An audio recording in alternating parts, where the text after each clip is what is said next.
Hello mga kaimet, mga guys. Ayan na po yung ating walis tambo or tiger grass.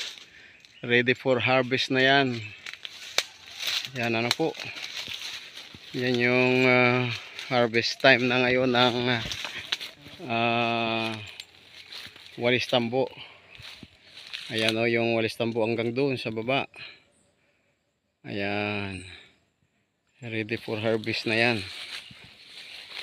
Yan o. Labas na yung mga uhay niya. Ayan o. Malaki, mahaba. Okay. Para malamang for harvest na, dapat yung pungangon niyan ay labas na. Ayan o. Kagaya nito. Labas na yung pungangon niya. Yan yung uhay niya.